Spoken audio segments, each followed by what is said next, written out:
Hello दोस्तों, history education power में आपका स्वागत है। आज की क्लास में हम वैदिक काल का अध्ययन करेंगे, जो आपको UGC NET, MP TET, SET एवं अदर कॉम्पिटिटिव एग्जाम में हेल्पफुल साबित होगा। तो चलो स्टार्ट करते हैं। वैदिक काल। वैदिक काल क्या है? वैदिक काल वह काल जिसमें वैदिक ग्रंथों का अध्ययन किया गया, वह वैदिक काल होता है। वैदिक काल का टाइम पीरियड 1500 से 600 ईसा पूर्व माना जाता है। वैदिक कालों में ऋषि मुनियों ने वैदिक ग्रंथों का अध्ययन किया था, जिसके आधार पर इतिहास लिखा गया। अब वैदिक काल को हम दो भागों में डिवाइड करते हैं। ऋग्वैदिक काल 1500 से 1000 ईसा पूर्व, उत्तर वैदिक काल 1000 से 600 ईसा पूर्व। वैदिक कालों को दो पार्टों में डिवाइड किया गया है: ऋग्वैदिक काल, उत्तर वैदिक काल। अब वैदिक काल को आर्य काल भी बोला जाता है। तो वैदिक आर्य, तो आर्य आर्य कौन थे, आर्य कहाँ से आए थे, इनका मूल निवास कहाँ था, इसका हम अध्ययन करते हैं। तो आर्यों का मूल निवास स्थान वैदिक आर्य मध्य एशिया के स्टेपी घास के मैदानों में निवास करते थे। स्टेपीज घास के मैदान में निवास करते थे, वहां से आर्य हिंदुस्तान के लिए प्रस्थान हुए थे। अब पुरातत्व साक्ष्यों के आधार पर विभिन्न विद्वानों ने पुरातात्विक साक्ष्यों के आधार पर वैदिक आर्यों के मूल निवास को विभिन्न विद्वानों ने अपने मत दिए हैं। तो मैक्समूलर ने आर्यों को बताया है कि ये मध्य एशिया से आए थे।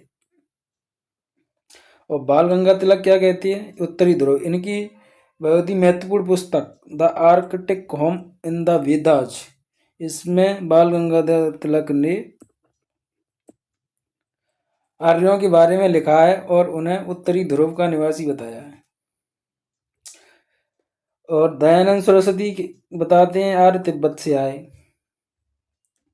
पीगाल्स कहते हैं कि आर्य हंगरी के डेव्यू नदी घाटी में निवास करते थे। नेहरिंग एवं गॉर्डन चाइल्ड कहते हैं कि आर्य दक्षिणी रूस से आए। मॉर्गन पश्चिमी साइबेरिया से बताती हैं। इस प्रकार वैदिक आर्यों को विभिन्न विद्वान अपने मत व अध्ययन के अनुसार आर्यों को अलग अलग स्थानों के मूल निवासी बताते हैं। तो बाल गंगाधर तिलक की फेमस पुस्तक जो यूजीसी नेट में पूछी जा चुकी है, the architect home in the Vedas, ये और कॉम्पिटिटिव एग्जाम के लिए हेल्पफुल साबित है। इसे अच्छे से याद रखें। अब इंडो आर्य कौन थे? आर्यों से अभिप्राय भारोपीय भाषा समूह से है। आर्य शब्द का अर्थ बंधु बांधव से है, जो मूल शब्द अर से बना है, जिसका अभिप्राय कृषि।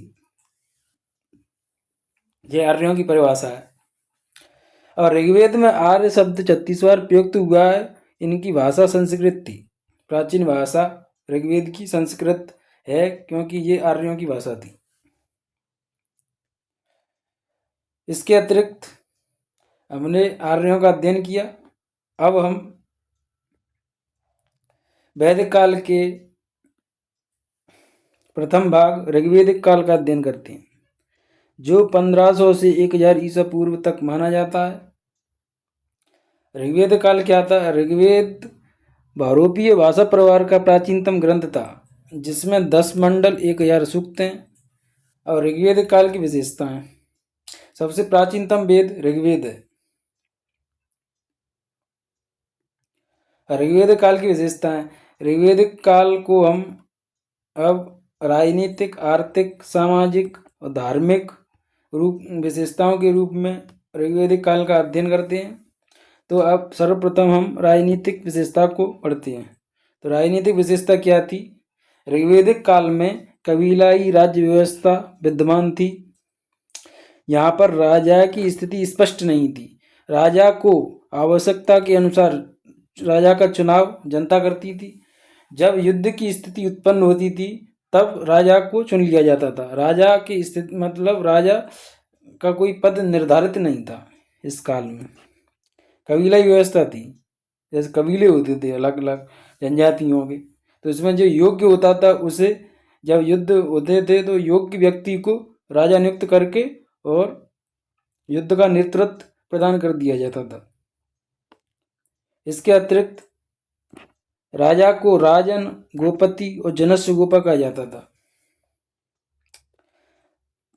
अगले पॉइंट को देखते हैं कि रक्त संबंधों के आधार पर वंशानुगत नौकरशाही थी। नौकरशाही व्यवस्था वंशानुगत थी, पिता के बाद पुत्र को मिलती थी। अब यहाँ पृथक सैन्य व्यवस्था नहीं थी। यहाँ पे जैसे सेना का कोई विभाग नहीं था कि उसे पर्टिकुलर वही कार्य दिया जाए। कोई भी व्यक्ति, हर व्यक्ति जैसे किसान और व्यापारी, कोई भी हर व्यक्ति जब युद्ध होता था तो वो सैनिक बन के अपने कबीले की रक्षा करता था। और नियमित करों का अभाव था। रेगुलर टैक्स का यहाँ पर अभाव था, लेकिन कर के रूप में भाग और बलि का जिक्र मिलता है। इसके अतिरिक्त मंत्रिपरिषद, राजा को परामर्श देने हेतु 4 सदस्यीय परिषद का जिक्र मिलता है, जिसमें सभा, समिति, विदत और गढ़। सभा कुलीन जो अमीर धनाढ्य व्यक्ति थे उनकी सभा होती, ये यहाँ पे वो लोग बैठते थे। समिति में सामान्य लोग, गांव की जनता बैठती थी। और विदत में सैन्य वर्ग, धार्मिक, पुरोहित और स्त्रियां विदत में बैठती थी। विदत सर्वप्राचीन संस्था थी आर्यों की। जे यूजीसी नेट और एमपी सेट में पिछली बार पूछा गया। गढ़ सामान्य लोगों की संस्था थी। और राज्य इकाई, राज्य को अलग अलग इकाइयों में डिवाइड किया गया था। राज्य की सबसे बड़ी इकाई जन थी। जन का प्रधान जनस्व गोपा होता था। जन से छोटी विस होती थी संभाग लेवल पर, संभाग जिला लेवल पर। विस का प्रधान विस्पति होता था। विस से छोटी थी ग्राम का प्रधान ग्रामीणी होता था। और सबसे छोटी इकाई थी कुल परिवार, जिसका प्रधान कुलपति होता था। तो इस प्रकार हमने राजनीतिक व्यवस्था का अध्ययन किया, राजनीतिक विशेषता का अध्ययन किया। अब हम ऋग्वेदिक काल की आर्थिक विशेषता का अध्ययन करते हैं। तो आर्थिक विशेषता में अर्थव्यवस्था का मूल आधार पशुपालन था। और कृषि यहाँ केवल सहायक के रूप में थी। ये सबसे महत्वपूर्ण पॉइंट है, जो यूजीसी नेट में कथन निष्कर्ष के रूप में पूछा जा चुका है। ऋग्वेदिक काल में अर्थव्यवस्था पशुपालन पर डिपेंड थी। मुख्य पशु के रूप में गाय थी, जो विनिमय का माध्यम थी। गाय के लिए गवितु, जो जब युद्ध का आह्वान किया जाता था तो गविष्टि जो गाय को ही बोलते थे, गविष्टि युद्ध को बोलते थे। पुत्री को दोहित्री बोलते थे। और गोधूली समय के लिए और गवितु दूरी के लिए, गोमत धनाढ्य व्यक्ति। इससे स्पष्ट होता है कि ऋग्वेदिक काल में गाय की स्थिति बहुत ही महत्वपूर्ण थी। इस प्रकार शब्दों का यहाँ प्रयोग होता है, जिसके आधार पर पुरातत्वविदों ने पता लगाया है। ऋग्वेदिक अर्थव्यवस्था ग्रामीण थी। यहाँ पर अधिशेष का अभाव था, क्योंकि यहाँ अधिशेष के आधार पर ही सीमित व्यापार, अभाव के आधार पर सीमित व्यापार होता था। यहाँ जितना कमा लेते थे उतना खर्च कर लेते थे। कोई मतलब सरप्लस व्यवस्था नहीं थी। सेविंग का यहाँ पर कोई ऋग्वेदिक काल में नहीं था। वस्तु विनिमय था। नियमित सिक्कों का अभाव था। व्यापारिक व्यवस्था वस्तु विनिमय पर आधारित थी। जैसे किसी व्यक्ति के यहाँ चावल हैं, तो अगर उसे गेहूं चाहिए तो वो दूसरे व्यक्ति से गेहूं के बदले में चावल ले लेता था। इस प्रकार वस्तु विनिमय आधारित यहाँ पर व्यवस्था थी। हालांकि मुद्रा के रूप में निष्क और सतनाम का प्रयोग मिलता है, लेकिन निष्क कोई रेगुलर मुद्रा नहीं थी, ये एक स्वर्ण आभूषण था। इसी को व्यक्ति धारण करता था और जब वस्तु विनिमय करते थे तो उसी मुद्रा के रूप में सामने वाले को दे देते थे। सतनाम मतलब 100 गाय। इस प्रकार ये मुद्रा व्यवस्था थी। और धातु ऋग्वेदिक काल में अयस धातु का इस्तेमाल होता था, लोहा। JMP टेट में 2023 में पूछा गया था अयस। अब ऋग्वेदिक काल की हम सामाजिक व्यवस्था को पढ़ते हैं। समाज ऋग्वेदिक कालीन समाज कबीलाई व्यवस्था पर और रक्त संबंधों पर आधारित था। यहाँ संयुक्त परिवार जॉइंट फैमिली की व्यवस्था मिलती है। ऋग्वेदिक समाज पितृसत्तात्मक समाज, जिसमें परिवार का मुखिया पुरुष होता था।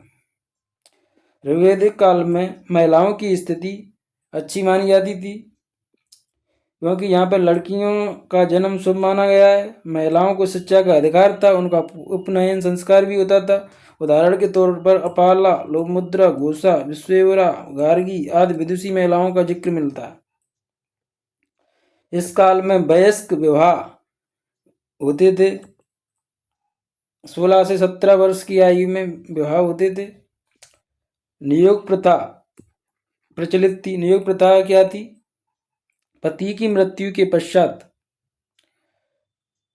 छोटे भाई के साथ सहवास करके पुत्र प्राप्त करना, ये नियोग प्रथा थी। अब धार्मिक व्यवस्था का अध्ययन करते हैं। धार्मिक विशेषता क्या थी? प्रकृति पूजक बौद्धवादी थे ऋग्वेदिक कालीन लोग। धर्म में पितृसत्तात्मक था, जिसमें पुरुष देवता को पूजा जाता था। तो मुख्य देवता के रूप में इंद्र, जो पुरंदर किलों को तोड़ने वाले, जब युद्ध होते थे तो इंद्र का आह्वान किया जाता था। अग्नि और वरुण ऋतस्य गोपायन बोलते हैं। और देवियां भी कुछ थी, अदिति, उषा, निशा, रात्रि, इस प्रकार देवियां थी। तो इस प्रकार आज की क्लास यहीं तक समाप्त होती है। अगली क्लास में हम उत्तर वैदिक काल का अध्ययन करेंगे। तो आपको हमारी क्लास पसंद आई हो तो लाइक और सब्सक्राइब जरूर करें। इस क्लास का अच्छे से देखें, बार बार रिवाइज करें। ये आपको UGC NET, MP TET, SET, TRE 4.0, KVS, NVS आदि एग्जामों में हेल्पफुल साबित होगी। धन्यवाद।